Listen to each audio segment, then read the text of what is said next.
Sister Ann Walsh grew up in New Haven, Connecticut. She attended Sacred Heart Academy and was a part of the class of 1981. Sister Ann grew up in a middle-class family, always having things they needed as well as things they wanted. Growing up, Sister Ann's family instilled from a young age a real awareness of the poor around them and how it is their responsibility to share with those less fortunate. Since a young age, Sister Ann recalls reading the Mary Knoll Mission magazine, showing poor children from poverty-stricken countries. She remembers reading the magazine cover to cover and often daydreaming about going to help the children. I always remember wanting to do more, Sister Ann said. Sister Ann entered the convent in 1985. In 1997, the provincial at the time wrote a letter to the sisters asking if anyone was interested in going to Asia to start a mission for the Apostles of the Sacred Heart. Sister Ann recalls, "Right away, my heart leapt, thinking that this would be a great way for me to help those little children that I had read about in Mary Knoll magazine." She responded to the letter, volunteering to begin the first ASCJ mission in Asia. Taiwan was the country decided upon, and after a year of study and immersion in Chinatown, New York, she left for Taipei, Taiwan in August 1999. Just after being chosen to go to Taiwan, Sister Ann had a very special experience. She was teaching in New Jersey and would often go with students to a women's homeless shelter in Newark, run by the Missionaries of Charity. One Saturday, she received a call from one of the sisters there that Mother Teresa was coming to the shelter and they invited her to go. She was so excited. For many years, Sister Ann said, Mother Teresa has almost been an idol to me, of someone who lived a truly selfless life, a life dedicated to serving others. What a joy it was for me as I greeted her and told her of my plans to go to Taiwan. She said that she gave her a miraculous medal and, holding my hands in hers, told me she would pray for me and the people I would serve in Taiwan. It was a moment I'll never forget. I felt such a connection to her and have often prayed to her for the various missions in which my sisters and I are involved. Sister Ann said that the people she served in Taiwan were not very materially poor. They were not wealthy, but had all the basic necessities they needed. However, spiritual poverty was very evident, she said. With only 1% of the population being Catholic, 2% being Christian, Sister Ann says she found herself at the minority when it came to practicing her religion. She said, "How it warmed my heart as I taught young children stories about Jesus and watched their faces light up when they heard the miracles he had performed. I often think of these children meeting Jesus in heaven and saying, 'I heard about you from the sisters, and I'm so glad I know who you are.'" The first thing she had to do was learn the Chinese language. She worked hard to learn the language so that she could speak heart-to-heart with the people of Taiwan. Sister Ann was able to use her gift as an educator to teach the children of Taiwan. She taught them the English language and about their faith. I definitely would not say that I have left a legacy, Sister Ann says. However, I am happy to say that the mission that I began 18 years ago is still going strong today, with 3 sisters serving in a Catholic school in southern Taiwan. She is so thankful for all that she gained in her 7 years of ministry in Taiwan. Faith had a very important role in Sister Ann's responding to God's call to serve the people of Taiwan. Faith was extremely important in her family, and the saying, "Whatsoever you do to the least of my brothers and sisters, you do unto me," was part of her upbringing and has stayed with her throughout her adult life as she strives to see the face of Jesus in all those she encounters. Since her time in Taiwan, Sister Ann has had other great opportunities to work with other peoples and to serve the poor in other capacities. Most recently, she was able to travel to Haiti and to spend a week in the ASCJ mission there with preschool-aged children.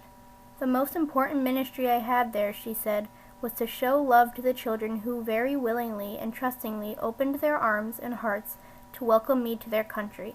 It was a most powerful and moving experience for me. Today, Sister Ann Walsh serves as the Provincial Superior of the U.S. Province of the Apostles of the Sacred Heart of Jesus. She lives at the Provincialate House in Hamden, Connecticut.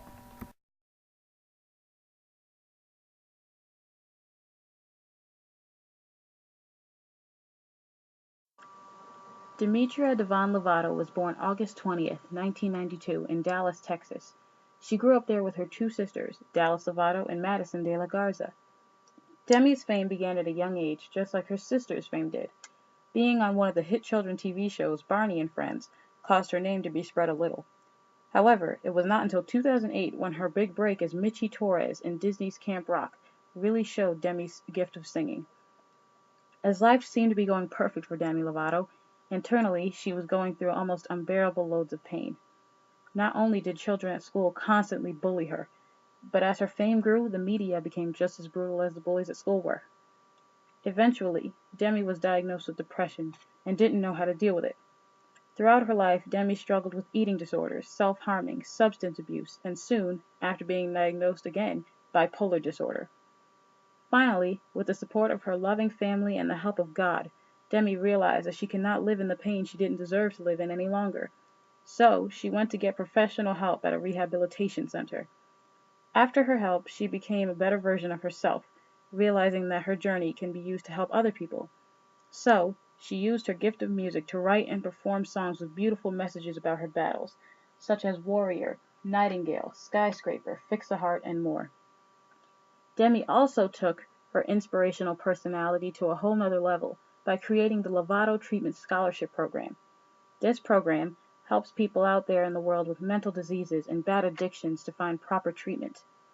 She also participates in many organizations, such as being the official ambassador for We Day and Free the Children. We Day helps to keep young children healthy by being more active and putting down the electronics and more. Free the Children helps to give children without money an education.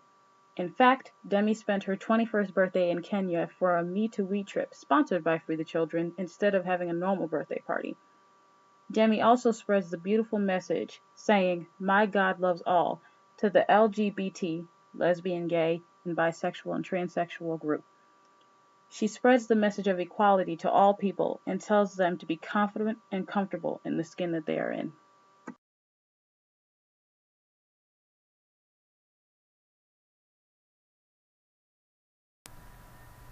St. Katharine Drexel was born on November 26, 1858, in Philadelphia, Pennsylvania. Her mother, Hannah, died soon after Katharine was born, leaving behind Katharine, her sister Elizabeth, and her father Francis. For 2 years after her mother's death, Katharine and her sister were raised by her aunt and uncle. Her father was later remarried to a woman named Emma, and they had another daughter, Louisa, adding to their small family. Her family was very wealthy and religious. She was well educated and was taught by tutors as she traveled through the U.S. and through Europe. She grew up in a loving family in which she was taught at a young age that wealth and material blessings were meant to be shared with those in need. Her parents encouraged her to help the poor. Her stepmother opened their back door to the poor 2 or 3 days a week, and when she was old enough, Katharine was allowed to assist in serving them. They passed out food, clothing, and sometimes money to those in need. This was one of her earliest experiences serving the poor.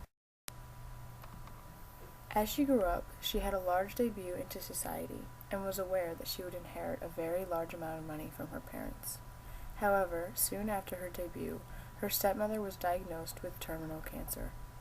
Helping nurse her stepmother through this awful disease was one of the most profound experiences Katharine had, and it completely changed her life.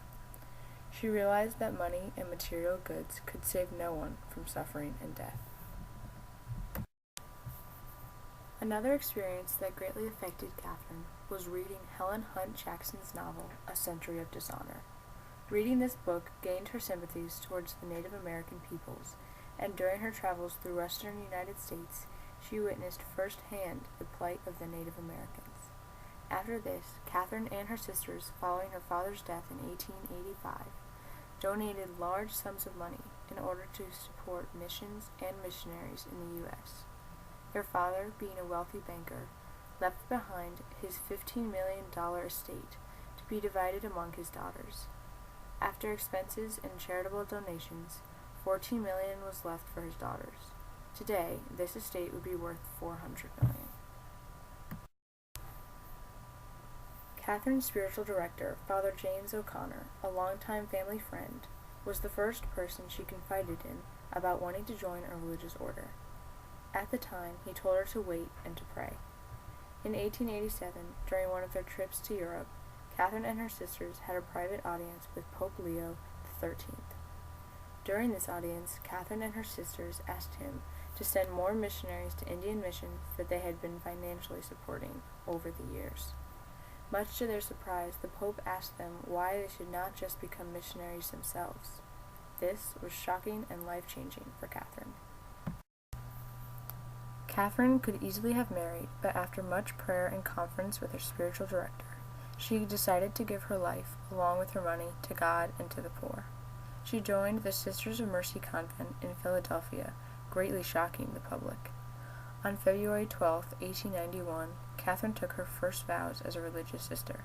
Soon after this, she took the name Mother Katharine, and along with a dozen or so other women, established her own religious order titled the Sisters of the Blessed Sacrament.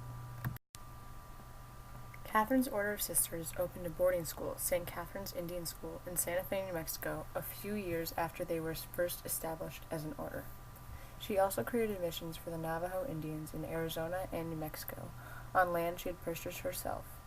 She financed the friars who worked at the Pueblo Native American Mission in New Mexico, and she helped pay for the printing of catechism books for use by the Navajo Indian children.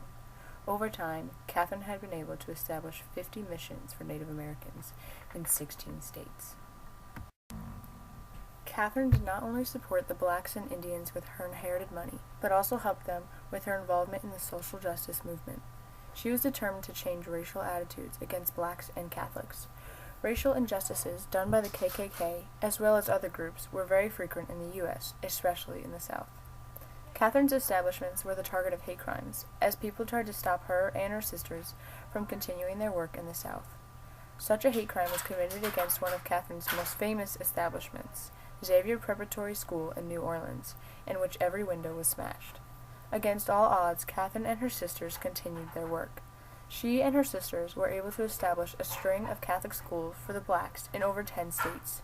She is quoted as saying, "If we wish to serve God and love our neighbor well, we must manifest our joy in the service we render to him and them. Let us open wide our hearts. It is joy which invites us. Press forward and fear nothing." Katharine suffered a heart attack in 1935, and 2 years later stepped down from the office of Superior General. During her last years, her physical health declined. However, she did not stop devoting her time to adoration of the Blessed Sacrament, among other things. She passed away in 1955 at the age of 96, having spent over $20 million of her own money in 60 years, helping to build schools and churches, as well as aiding the social justice movement for blacks and Indians. Her order still works with Native American Indians and blacks today, in Haiti as well as in 21 other states. She never stopped genuinely caring for those in need and was constantly pushed forward by the love of God.